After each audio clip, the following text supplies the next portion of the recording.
Teresa Moure, que foi a mantedora do acto de entrega de premios de Xerais de 2007 e que nos sorprendeu moi agradablemente, para mí moi emocionalmente, con un discurso moi reivindicativo.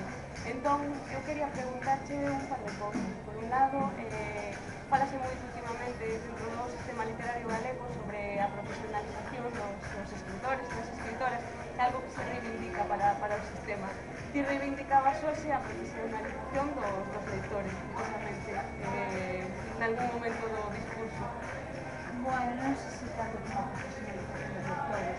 Eu reivindicaba a lectura como unha actividade de ser, coa importancia, co carácter político que ten hoxe, lean todos os discursos que se orientan a outras actividades menos pasivas e menos revolucionarias, non? Dentro da época do discurso.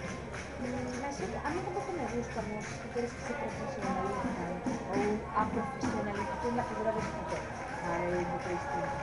Porque se corre o risco de que a perspectiva, porque quen se profesionaliza, quen se permite asegurarse os garbanzos, alguén que se va de comer, así que vai un pouco coa parte ali, non estaría bien con outra profesionalización.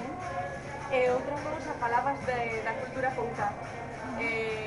Contanos un pouco esta cultura con K que ti reivindicabas tamén. A palabra cultura, antes cando éramos pequenas, denotaba un pouco todo aquilo que nos separaba da vida cultural. A medida que os estudios foron tomando a cultura, parece que a cultura é o que sai nos saraos, o que sai nos xornais, nos medios de comunicación, mesmo nos blogs, o que ten un carácter público, non? E eu creo que a cultura como intervención non só da realidade, tal como teorización da realidade, non da aspecto teórico, pero como algo que transforma o mundo, non como unha serie de figuras que se perpetúan a sí mesmos contando o mesmo discurso. Así que creo que a cultura